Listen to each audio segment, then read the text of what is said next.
This is Noel Tate from the rock band Leader and Trapped in a World, the Howard the Duck podcast, and you're listening to Capes and Lunatics Sidekicks podcast. Hi, this is Phil, and I'm here to tell you all about the Capes and Lunatics Patreon. Don't miss out on our comic book creator interviews, including our monthly Chichester chats with comic book legend D.G. Chichester, superhero movie brackets in our search for the worst comic book movie of all time, and many, many more specials, all completely uncensored. Access starts for $3 a month, full video when you pledge $5 a month. Check out the link in our show notes or go to patreon.com/CapesandLunatics. Hope to see you there.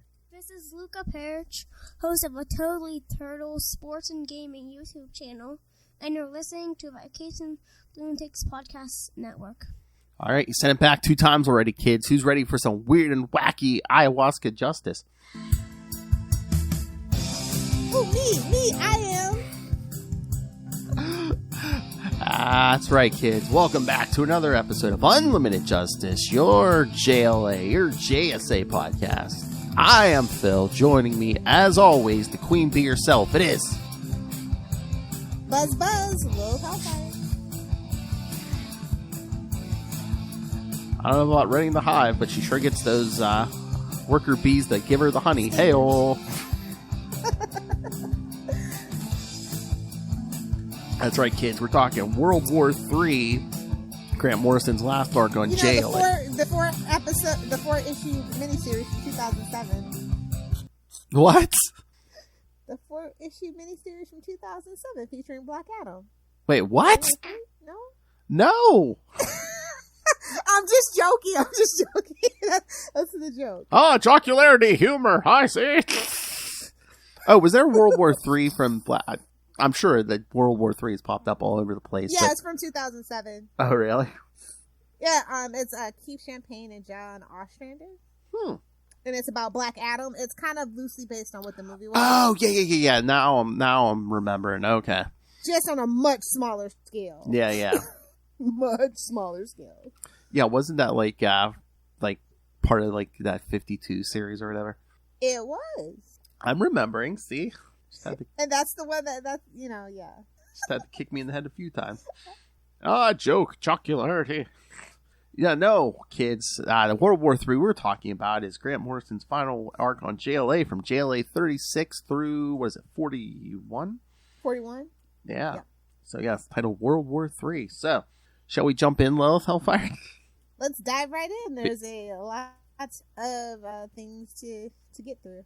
Yes, because if... and as always, we're going to start off in Belle Reve. Yes!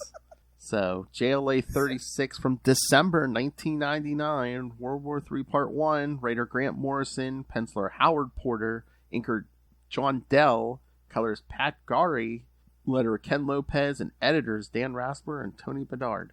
No. This one starts in a cosmic graveyard in the space around a planet. Metron is leading Big Barda and Wonder Woman to see the effects of Mageddon. This is Wonder World. Remember that from Rock of Ages? A planet similar to the Fourth World, where the greatest champions of the universe gathered to hold back any threat from the technology of the old gods. They believed themselves equal to the task, but the power of the Mageddon warhead was too much, and they tore their world apart in war. With Wonder World fallen, Metron believes that nothing can stand against Mageddon, but Wonder Woman is sure that JLA will try. See, remember when Wonder Woman was a symbol of hope? At the Watchtower, Mr. Miracle... She's a symbol for something. Whoa! At the Watchtower, Mr. Miracle is explaining the history of Mageddon to the League. The old gods of the Third World made a war that tore the previous universe apart, paving the way for the new gods of the Fourth World. Mageddon is one of these weapons, capable of destroying stars and using remote units like the one they found in Belle Reve to drive sentient races to madness and war. Orion believes that all hope is lost, but Superman is... I'm just gonna say it. It's just Greek mythology. Oh, yeah. It's just Greek mythology. Just dressed up all fancy. Like, he didn't even cover it up. He's out the door in 2 seconds left. He's like, But Superman is firm. The JLA will stand against the threat, however large, with every member past and present. Sturmer, Orion's hound, begins to howl portentously. In Vanity, Oregon, the hero known as Aztec, he's back, is dreaming of the end of the world. Apocalyptic imagery such as Fenris and the seven seals of Revelations play out while the sky is filled with a skull-like visage. He wakes in a sweat with the news of the JLA alert just reaching him. Alright, kids, if this isn't crazy enough, in the Ghost Zone, Lex Luthor and Prometheus are waiting for their two allies. And those aren't even the two craziest. Sad whistle. And those aren't even the two craziest, kids. After trying to impress each other with their intelligence, they admit that... So it's just a big dick measuring contest. Yeah. Mm-hmm. Yeah. While they admit that, while they may end up killing each other, they at least share a desire to see the JLA destroyed. Their two allies arrive. Queen Bee and the General. Who calls him the General, honestly? Well, it's basically... It's Wade Ealing. Like, you don't need to put respect on that man's name. Yes. Be for real. The former general, now in the body of the shaved, shaggy man. I said it. Their plan will depend on the spaceship the White Martians left behind in the Ghost Zone, which has a portal back into real space. With the ship, the Queen Bee's alien troopers, the supervillains of Earth, and the intelligence of 4 villains, they are confident of their success. After all, they are operating undetected in the bowels of the Watchtower itself. In the Watchtower, there is dire news. The helmet Prometheus used last time he fought the JLA. I thought you were going to say diarrhea. No, we're not you there said yet. Balls.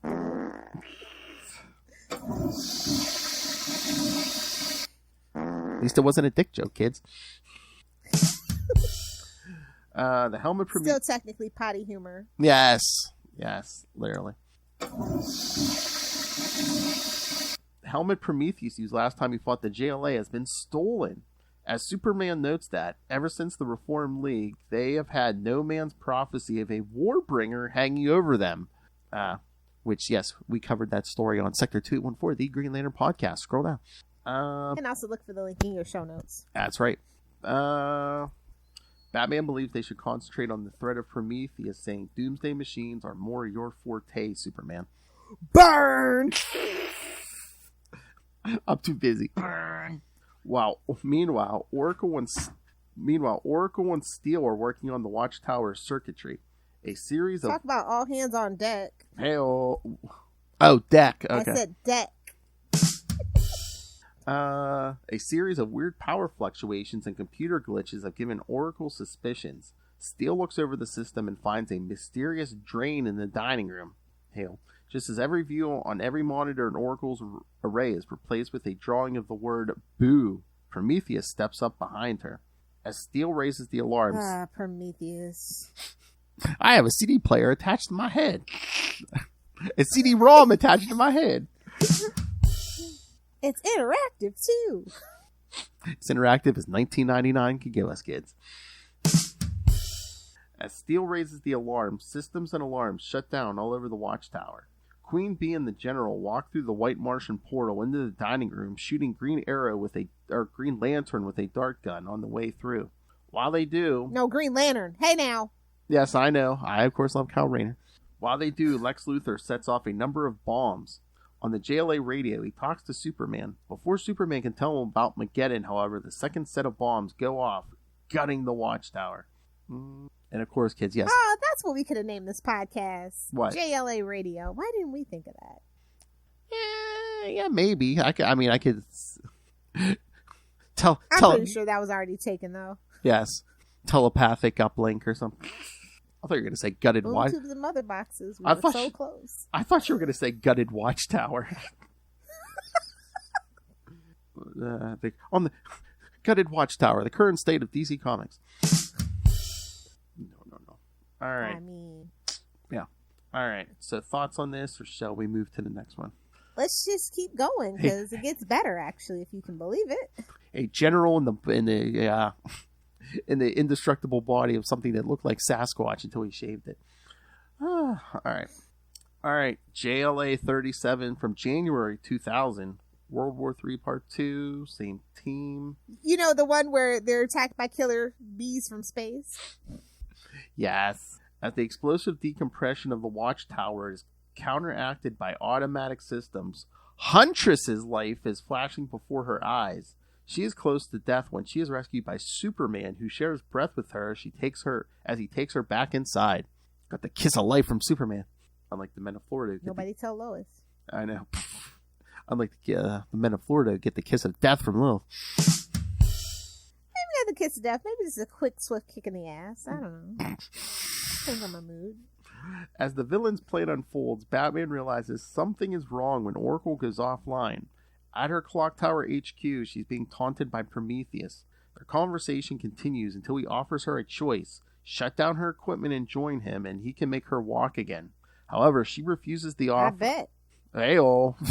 Although it didn't sound like he was going to give her the whole Felicity treatment. Oh, yeah, I could put a chip in there. A chip. I don't know if he said chip, but it sounded pretty close, the Felicity deal. However, she refuses the offer, causing him to throw her... She wanted to be Oracle so bad. Exactly.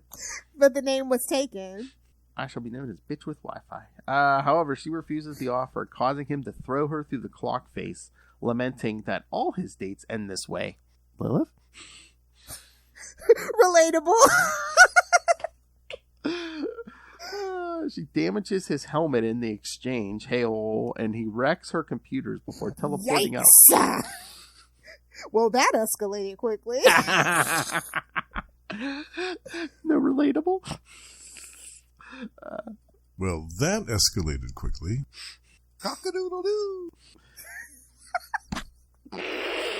Gets her every time. I hate us. I love Why it. are we like this? My favorite biscuit. However, rather than falling to her death, Oracle survives by clinging on to one of the hands of the clock. Luthor is gloating. The Watchtower is gutted. They control power and all teleport links in and out. The League is scattered and the Injustice Gang is ready to mop up. Prometheus worries... God, the Injustice Gang again? Prometheus worries that they might be enjoying themselves more than they should for some reason, but gets no response from his teammates. Since his new helmet is wrecked, he will use the old one, which he sold back to the Justice League. I bet. That's right, kids. Go buy yourself that Prometheus action figure with... You better check yourself before you riggedy wreck yourself. Prometheus action figure, now with customizable helmets. By McFarlane Toys. Oh, yep. For quality. I wouldn't say all that. Hey-oh. We would love to get free samples from... Hey, didn't you buy me a McFarlane set? Just got it on sale. No, we would love Things never go on sale. We would love the free samples to review. Superman and Steel are... No, they're good. I tease. I know. I would love to talk to Todd McFarlane. Yeah, get in line. I know. Superman and Steel are fighting the General, who has hell of a... I hear he has hell of a insurance rates. It's funny because Steel is in this one and Shaq played Steel. This is only, 2 years after that movie. Save some money. Go online. Go to the General and save some time. No. However, he defeats them and bites off Steel's hand. While Steel is incapacitated from the pain, Queen Bee douses him with her psycho pollen hail, turning him into one of her drones. Not in the face. She also activates... Oh my God. I heard something recently we're going to have to talk about on Salty and Petty. I don't know if I can even bring it up here. What women are using instead of perfume. Oh, okay, yeah. That definitely has a topic for Salty and Petty. Hey, something from their body they're using instead of perfume to attract men. That's a tale as old as time. But if you would like to discuss that, wow, put it on the list. Whoa. She also activates her equipment, summoning her swarm of spaceships. In the Watchtower, Huntress orders Plastic Man to find the rest of the team while she finds someone in charge. However, the first person she meets is Green Lantern. Ugh, poor thing. Oh, how dare you. Who has also become one of Queen Bee's drones. However, once she appeals to his sense of heroism, he regains his wits. He goes back through the kitchens where the Injustice Gang came. Wits? Yes. He goes back where the Injustice Gang came through. There he finds the portal to the headquarters, where Lex Luthor sits as a strange organism grows around him. That's just his hair growing back finally. Don't worry about it. Meanwhile, Orion has joined Metron, Wonder Woman, and Big Bard as they journey along Mageddon's path of destruction, and has led them to a destroyed world whose occupants fought until the last weapon melted in the last hand. They have not caught up with Mageddon, who is approaching Earth. On the moon, the General has fought Superman to a standstill. Prometheus has ambushed Huntress, and the global television news are already saturated with talk of war. In this time, only two bright spots exist. The arrival of Martian Manhunter, preparing to telepathically coordinate his teammates, and the arrival of Batman, preparing to fight Prometheus. A puny human. Batman, my human. favorite character. Batman, my favorite character. Early 2000. Bat God. A Martian and a god. Love Hellfire. Kiss my ass. Kiss my ass, Batman. That was too much. I'm just gonna be real. This is where I really start kind of, kind of like okay. I'm not like starting to be a Batman fan. Not every Grant Morrison arc in JLA, but I would say the majority of them have the big rescue mode is Batman shows up to kick some ass, right? Right. I mean, when in doubt, channel Frank Miller. I get it. Batman, my favorite character.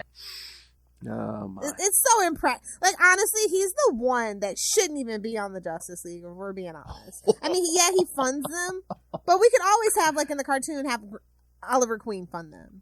At least, I'll say this, Oliver's not full of hubris. He's just not.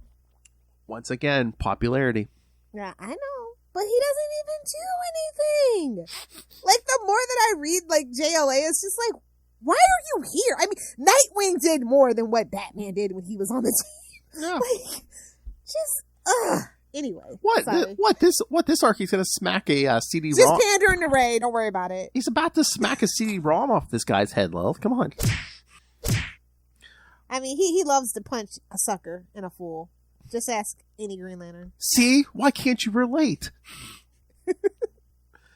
Because I'm not a billionaire. I'm petty. True. I'm bitter. True. I'm salty. All right. So, Part 3, JLA 38 from February 2000. Same team. The news of the Watchtower's destruction has reached a panic-stricken world, and a newscaster shoots himself on national television. What is this, Fox News? All this is lost on...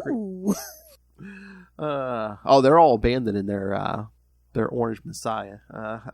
Anyway, all this is lost on Green Lantern. Well, just let Ron DeSantis run for president and see what happens. As a Floridian, I can say that. Next election, can we get two young guys, like maybe 60 run for president? Again, the last young guy we voted in, Kennedy, was killed, so Well, maybe not. Not the last young guy. What about Obama?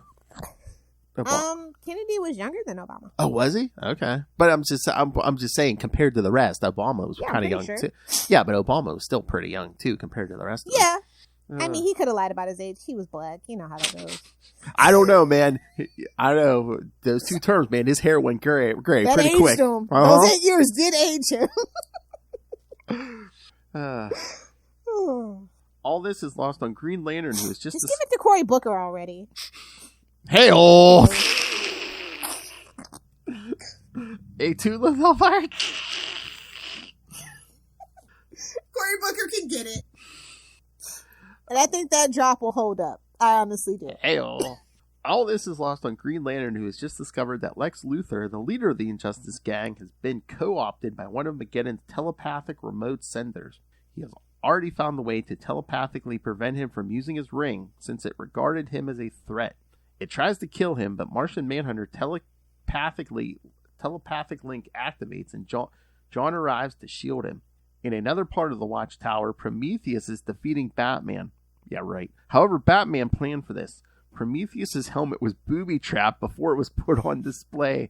At the push of a button, the martial art and gymnast program... Because I have a plan for everything!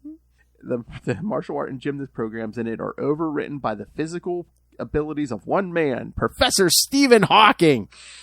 Crippled, Prometheus is an easy target. Remember when Hawking was in everything? Like, The Simpsons, freaking Futurama. It's just, he was everywhere all the time. Big Bang Theory, yeah. Smallville. All right, so now it is canon. Batman beats on cripples. That's always been canon, but that's none of my business. I know. Prometheus, however, as Huntress offers to guard him while Batman looks for the rest of the League, Prometheus's teleportation mechanism activates, transporting himself and Huntress away. Wonder Woman and her New God allies arrive back from their scouting trip to find the Watchtower severely damaged. Orion makes the decision. He gives Metron his mother box, which controls his violent nature. To Metron, asking him to take it where she will be needed most. The other three will prepare to defeat the Injustice Gang. In Gotham City, Oracle is shifting through her wrecked computers, hoping to find something usable. Metron arrives, giving her mother box, saying, You are only forerunners. Meanwhile, Aquaman must refuse the JLA summons to quell a civil war in Atlantis. What else is new? Exactly. In the Watchtower. Damn Orm. I don't know. I'd be mad if my parents named me Orm too, to be quite honest. I don't know. I think there's something different going on this time, though. I don't know. Something smells fishy. In the Watchtower, the General is still fighting Superman. He admits that he has no particular reason to fight and does so simply for the enjoyment of destroying Superman's dream. Finally knocking out Superman, he turns to go back to the portal in the kitchens, but Martian Manhunter has been psychically eavesdropping. Jean sees that Mageddon is flattening the General's thought processes to first principles, operating like a tank with no thought of deviation. However, this makes him predictable, and he runs straight into Orion and Sturmer.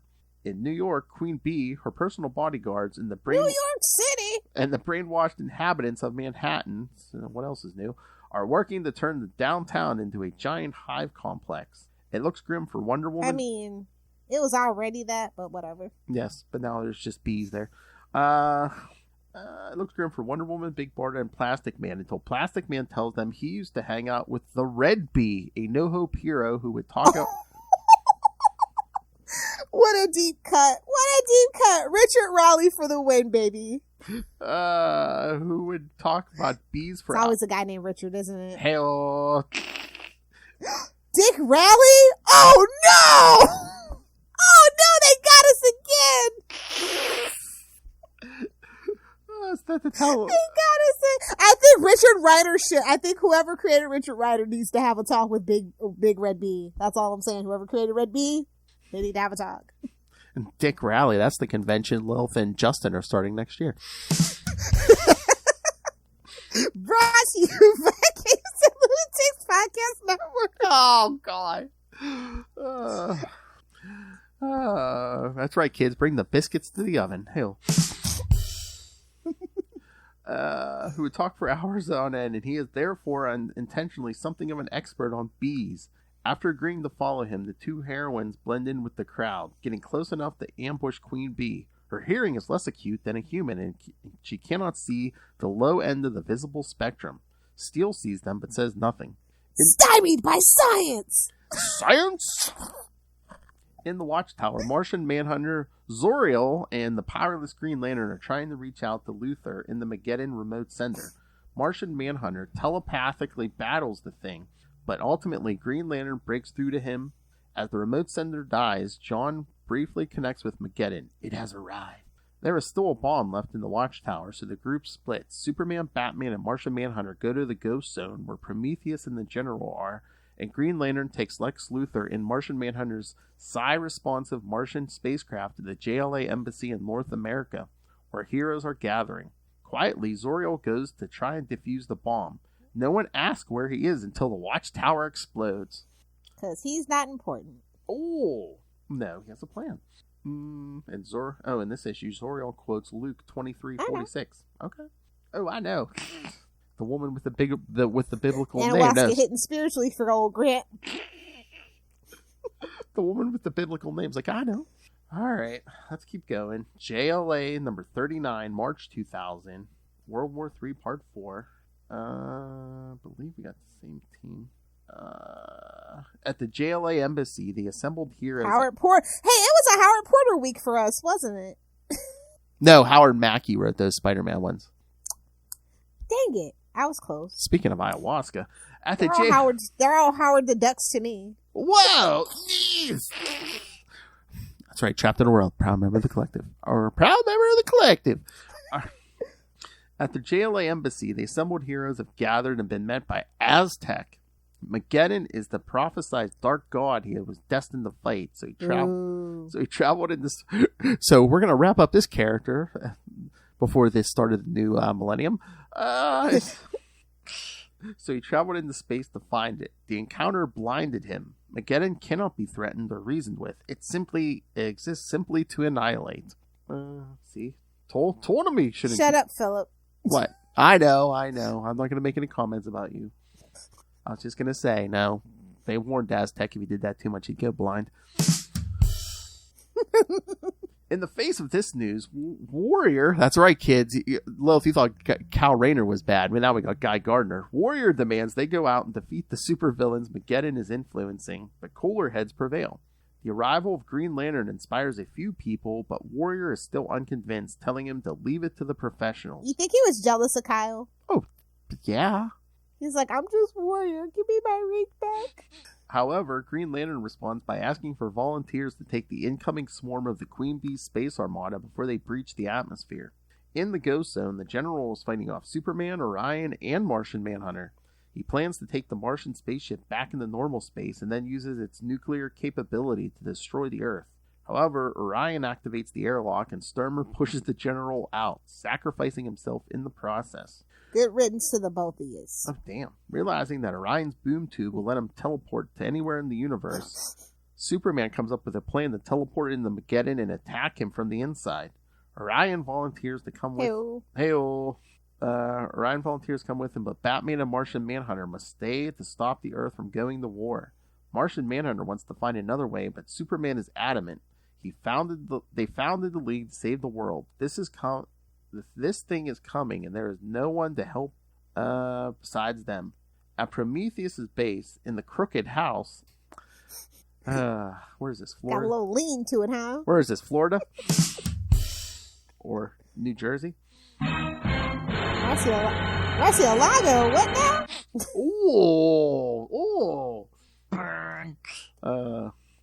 Someone had something on Twitter. They're like, yeah, if you have a wedding there, yeah, just expect it's not going to be about you that day.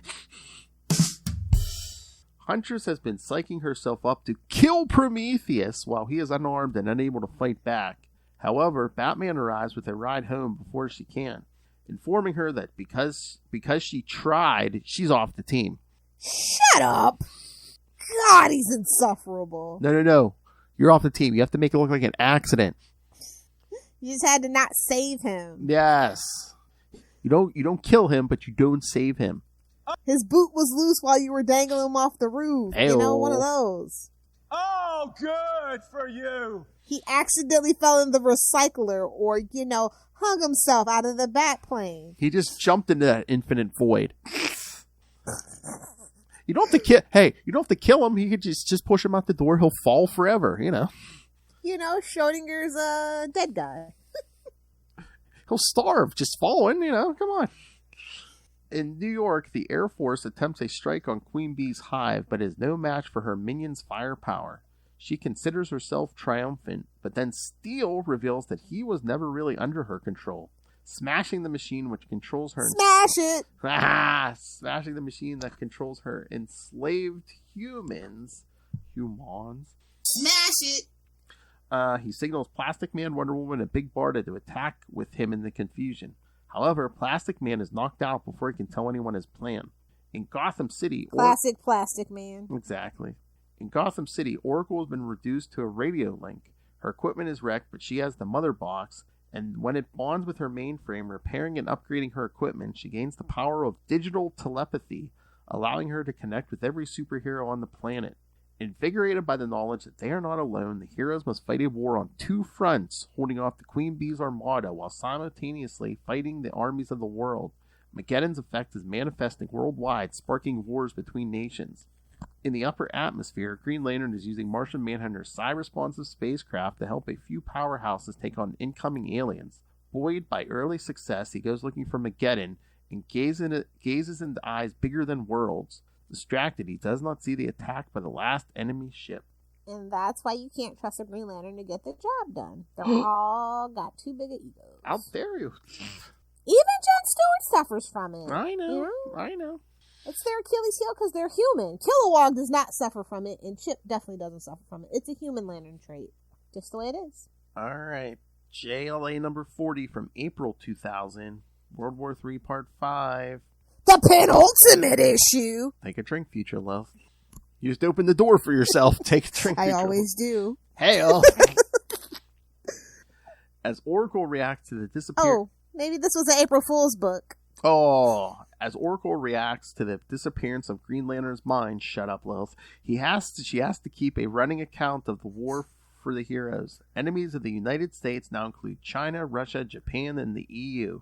Worldwide, paranoid civilians are lashing out at one another, and to cap it off, India just launched an ICBM at Pakistan, and a responding missile is being prepared.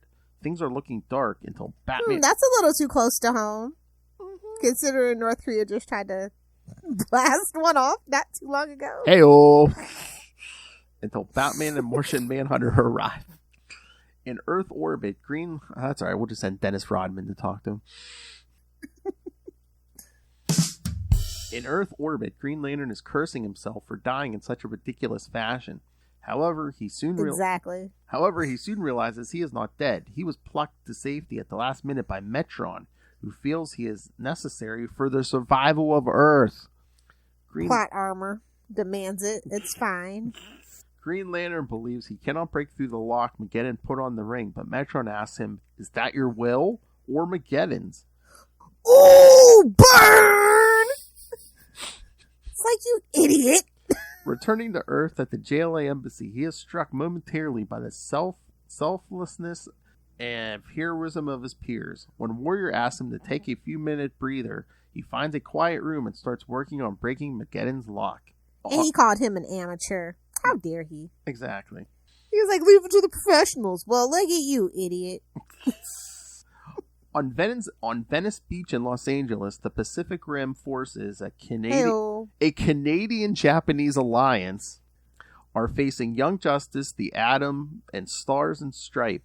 In Metropolis, paratroopers are facing Arsenal, Green Arrow, and Elongated Man. What a weak-ass squad, bro. As a fan of each of these characters, let me just say, that is a weak-ass squad. Well, everyone else is at the embassy, so it's basically everyone who couldn't make it to the embassy. Firestorm, now that's what I'm talking about, baby. Yes. And over the India-Pakistan border, Firestorm is dealing with the nuclear rockets of both sides. However, the conflict is escalating. The U.S. just began targeting China and Russia. Try to inflate the U.S. dollar on our watch, see? What, are we talking about your favorite hero, Elongated Man? Exactly. At least he's not musky. Whoa! Get it? Elon Musk. In New York, the heroes are on the ropes with the forces at her command. The Queen Bee is preparing to sterilize New York in an 18-mile radius around it. Good luck, honey. Sounds about Many right. have tried, and no one succeeded. Move a couple miles to him. Wait, so 18-mile radius? New Jersey? That's probably like right over the bridge, over the water. Suddenly, Steel realizes what Plastic Man's plan was. None of the aliens can see the color red, so he wraps himself in the comatose Plastic Man and attacks Queen Bee, distracting her long enough for Big Barda to activate the boom tube. Hail. The destination is Queen Bee's homeworld, and her troops immediately try to follow her, either via the boom tube or by turning and flying away. This fight, at least, is over. Smart. Work smarter, not harder. Barda requires immediate medical attention, so Mr. Miracle leaves to take her back to New Genesis. Batman... Aww. My favorite couple, to be honest. Yeah. Batman is called an emergency JLA meeting, which Wonder Woman goes to attend. Plastic Man is sent to the infirmary at the JLA embassy, and Steel goes to his workshop in the basement of Steelworks in Metropolis to repair his armor. Could you be any more obvious? Come on, kids. That movie wasn't that bad, Jay. He is met there. But guess what? Animal Man, because, oh man, this was a resurgence in Animal Man in the late 90s and early 2000s. Grant. Exactly. He is met there by Animal Man, who has a theory on how Mageddon's mental field works, and maybe an idea to stop it. At the embassy, the JLA meeting is attended by Wonder Woman, Martian Manhunter, and Batman. Wonder Woman wants to find a way to resolve the crisis without war, Martian Manhunter hopes to summon help from some other quarter, and Batman just wants to hold out until Superman and Orion have defeated Mageddon. All are exhausted, none have a coherent plan. Then Steel arrives. He thinks everyone should listen to Animal Man. Curious that Animal Man would be the one with the answer, but whatever, Grant. It's your book, bud. This is your farewell. This is your bon voyage. Okay, fine. It's called the go buy the reprint Shekel Plan, Love Hellfire. Oh, I know. And it worked. I ain't gonna lie. It worked. I have almost a complete collection of it. Oh, nice. Because of this, probably. Nice. Within minutes, Wonder Woman leaves to begin coordinating the new plan. Batman goes to help Oracle coordinate forces while Martian Manhunter prepares to make contact with Superman. After initially finding Mageddon's mind too primitive to reason with, Martian Manhunter finds a portion that thinks over and over, "Am Mageddon." Martian Manhunter tries to extract Superman's location from this part of Mageddon before he is struck with Well, he's no Galactus. Before he is struck with a cold truth, this part of Mageddon's mind is Superman, chained and made to serve the whole. Suddenly, a whirling vortex appears in the sky outside the embassy. The heroes rush out to see. It is Flash, back after going missing just before the riot in Belle Reve. Furthermore, that was like what, the issue 31, like in the 30s. Yeah, it's like right before this. Yeah. Furthermore, he has brought help in the form of a blue giant suffused with lightning, Glimmer from Wonderworld. So, thoughts, Love Hellfire? Yes, Wally West for the win. This shit is bananas.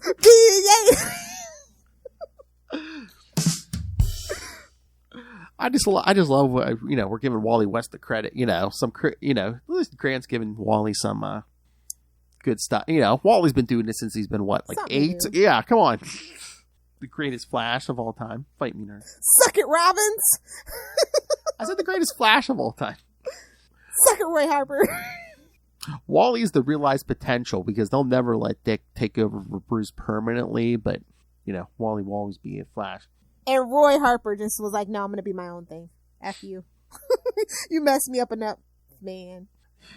That chili messed me up, man. Alright. So should we get to the last part? Yep, don't want to keep Justin waiting too long. Let's go.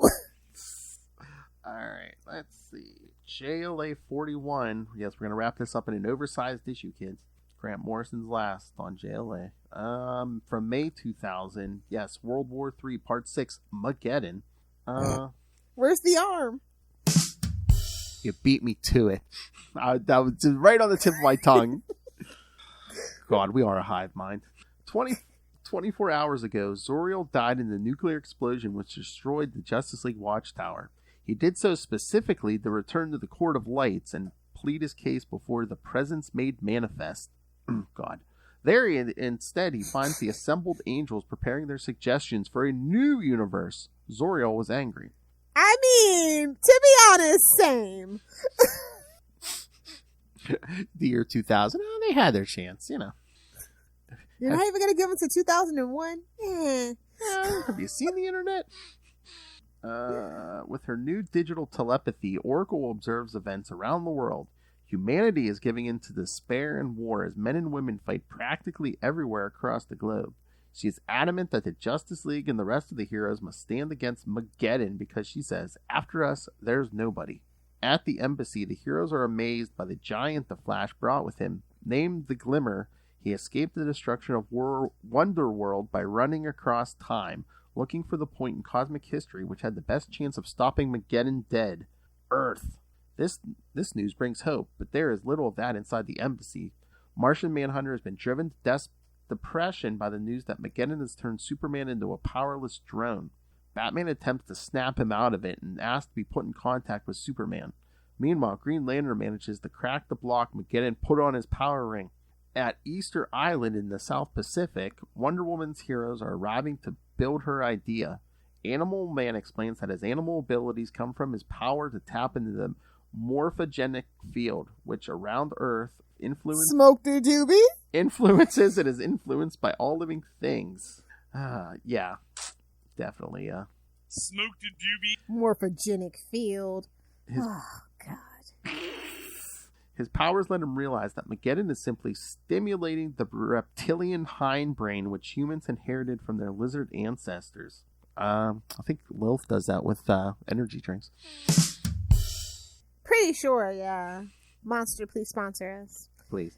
With enough... Or Bang. Preferably Bang. Oh, Bang. We could do so... Come on, because it's perfect. It's on brand. We could do so much great promotion for you, Bang. Ugh. With enough energy, the superhero scientists they have brought with them can rig a purple ray to interfere with Mageddon's signal.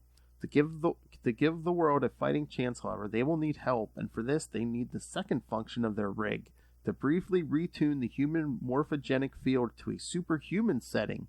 The best power source they could find is Black Lightning, and he is ready. They are set to begin. Oh, it's so funny. World War III. Go Black Lightning, go! So anytime DC does World War III, they have to have Black Lightning. No, for real, it's a thing. On Venice Beach, the heroes are... And here comes the Ray. The heroes are losing. The Ray is about to be killed when Aquaman arrives with the full forces of the Atlantean military. The human armed forces surrender. At the Court of Lights, Zor-El cannot convince his fellows to return to Earth and fight Mageddon. His opponents point out that the Presence is renowned for working in mysterious ways. Zor-El hopes only that whatever the angels convince the Presence to make, that they will not abandon it as they have the current inhabitants of creation. But as he is walking away, a steady stream of angels break ranks to follow him, until most of the crowd agrees to go to Earth. They probably shouldn't do that, considering what happened to the last time they followed a guy that told God to go F himself. And bring peace between the nations. Oh, yeah, you're cruising for a fall, guys. So we got your back, Lucy. I mean, Lucifer Morningstar makes it look easy, but it's hard. It's hard on the poor boy. Hey-o. See, kids, I've trained myself, man. I hear hard coming out of her mouth. I'm just like, shut up. Shut up, you. I heard that hard coming out of Lilith's mouth. Hey-o. In the embassy, Martian Manhunter is helping Bruce make contact with Superman. However, all Batman can find is a constant field of soul-destroying noise. Batman's like, my bag. All right. Batman wonders where Superman's mind is in all the noise until Martian Manhunter drops the bomb. The noise is Superman's mind, operating as part of the whole. The suffocating depression Mageddon generates is so great that as the three heroes' minds are linked, an image is formed.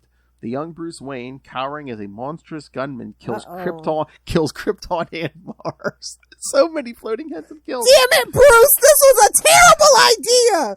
So many floating heads of guilt. But Batman shouts, breaking the spell. This is enough to break Superman out of his funk. Bat God realized. Outside, Mageddon, Aztec has returned. Finding Orion, he uses the energies in his helmet, Hail, to heal them. Both men break into the giant machine, but Orion is captured. Talk about your post-nut clarity. Amen, sister. Amen. A lot of phallic references here, man. Lots of helmets.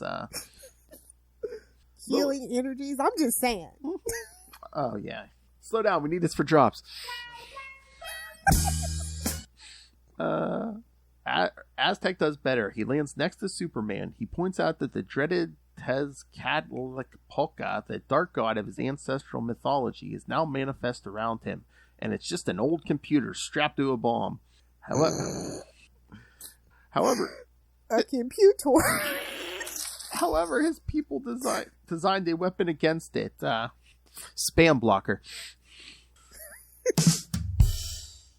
People designed the weapon against it. Him. Tapping a button on his helmet, he tells Superman to tell them I did my duty, and is replaced by a blinding flash as his helmet's uncanny energies flare out destructively. So yes, that helmet flared out of control. Don't you hate that, little Hellfire? Should have had more discipline. Oh! We're saying Aztec was a one-pump chump? Oh, yeah. Oh! Clearly. Damn.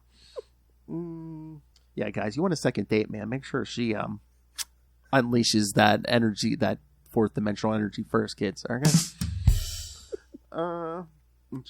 Shocked out of his depression, Superman next sees Green Lantern operating at full strength and braving Mageddon's defenses to rescue Orion. Meanwhile, the heavenly host appears to leaders around the globe, convincing them to lay down their arms. In the midst of the peace, people worldwide sense that something is going to happen and head outside. Mageddon is going to explode in half an hour. and Wonder Woman's device on Easter Island does not have enough power until the arrival of the Glimmer. With his power, he fuels the machine. Yeah, kids, so a bunch of superheroes went to Easter Island and put their heads together. Hey-o. Hey-o. Oracle fills everyone in. The entire population of the Earth now has superpowers comparable to Wonder Woman. Linked by digital telepathy. What is this, Buffy? Wait a minute. Did Josh steal this from freaking DC Comics? Maybe. Somebody better go call Joss Whedon. Linked by digital telepathy, they team up with the Heavenly Host and make for Mageddon with the intention to destroy it. With news of this, Batman tries to inspire Superman, but when this is not enough, he resorts to bullying. Of course. Luckily, this is exactly what works, and Superman springs into action with a plan. The anti-sun, that is Mageddon's power source, will explode shortly, wiping out the galaxy. However, Superman's power to absorb sunlight should allow him to drain the anti-sun of energy. Over protest, he flies into the... Thus the cover. Yes, he flies into the anti-sun and begins absorbing, despite the cold horror of the experience. For a few seconds, it seemed that Superman has failed, but when the countdown hits 0, the anti-sun's explosion is reduced to a bright light. Mageddon has been decommissioned. The world is saved. 1 week later, the Watchtower... The Watchtower has been rebuilt. Metron, Orion, and Big Barda are returning to the Fourth World. Thanks to the actions of the Justice League, the future was saved. Metron tells them a secret. When the Fourth World is completed and done away with, the Fifth World is destined to arise from the population of Earth, and humans will shape the Fifth World with their actions from now on. Brought back to reality by their exhaustion, the team decides to take time off. But Dr. Destiny is threatening to de-imagine Detroit if they can't prove he didn't dream them up. Once again, the Justice League moves to save the day. Yeah, that Detroit is a bad dream. Hell. Damn Dr. Destiny. Dr. Destiny. Oh, leave Detroit alone. It's had enough. I know. Poor Detroit. This is even when they had water. That's Flint, silly. Oh, that's right. Close enough. It's a whole state. All right, Lilith. Thoughts on this? Well, they got a new governor. Shout out to Big Gretch. So fingers crossed things look up for them now. Oh, nice. So thoughts on Grant Morrison's Swan Song? It wasn't as trippy as all this other stuff. It was really just a love letter. Yeah. I enjoy it. I think it's a good story, a good solid story, a really great way to cap out his run, in my personal opinion. Oh, yeah, definitely. And again, I don't think it was as trippy because he was tying everything up, because every other one he was pretty much like, setting this, sentence. I could have done without all the new gods in his story because it's not my deal. I know, me neither. It's like they're kind of jokes as villains. The new gods are kind of like, I don't know, like the Eternals. It's like everyone knows, all the comic fans know, but I've never met anyone who's like, oh yeah, that's like my favorite thing. Real fan. Yeah. Although I really do like Mr. Miracle, but that's more because he got his own book that was amazing. Not necessarily any of the old stuff. Yeah, no. Yeah. But I do like Big Barda. I enjoy Big Barda, and she should get her own book.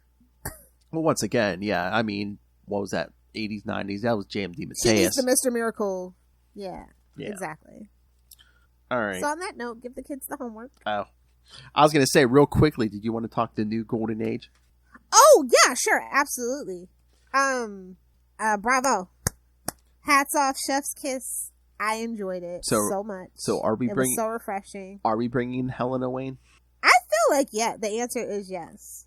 It seems to me, are we putting together a JSA from like across time and space?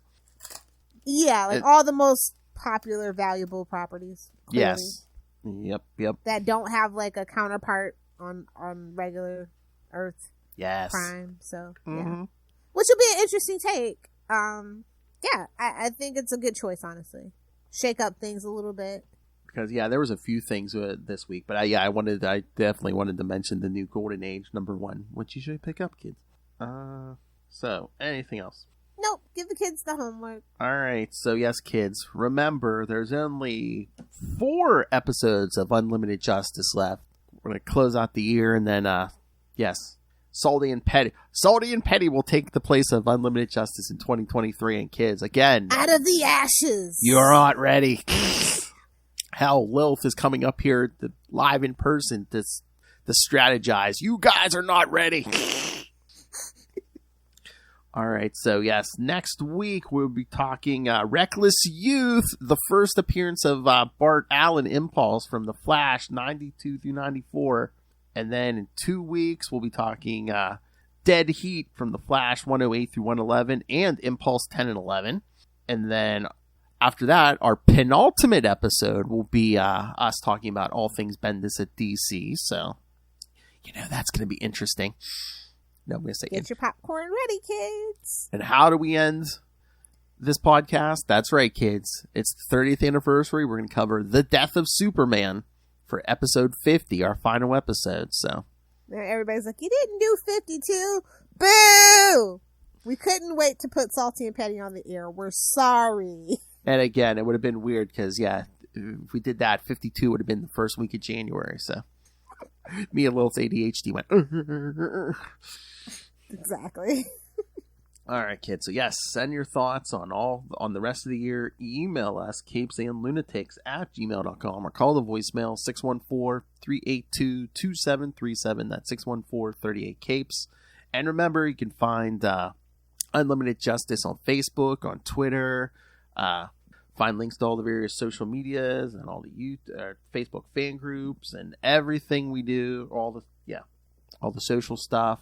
Link to the YouTube channel. Everything we do gets a video this episode, interviews, everything we do. So movie reviews. So smash that subscribe button so you don't miss a second of any of it. Smash it. Because we do it all. Smash it.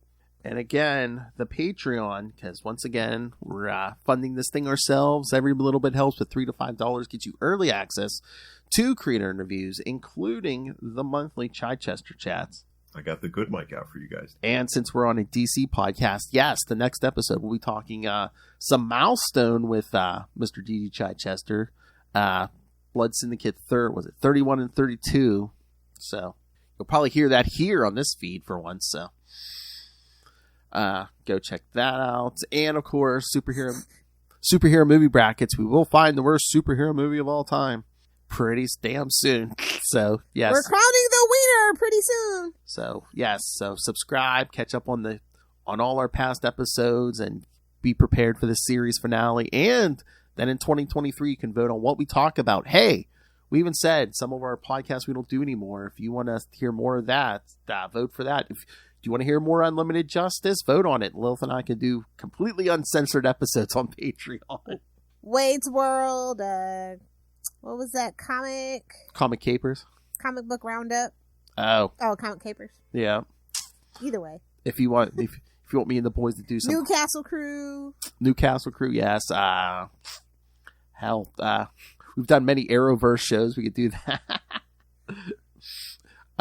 We'll bring everybody back. It'll be fun. Oh God. If you want me and the boys to fire up the Quantum Zone, just let us know. I'm sure I know I'm going to get a vote on that from Ray. Quasar. Yeah. I know Ray will vote for that. I was looking through the list the other day. I know there was more. Newcastle Crew. I did want to bring that up. The Gotham podcast. Oh, Before the Bat. Yes. Before the Bat. That's my vote, honestly. Get Kelly, get Tyler. Oh my God. It'd be great if we could get Rob Southgate and do like Enough Said. That would be hilarious.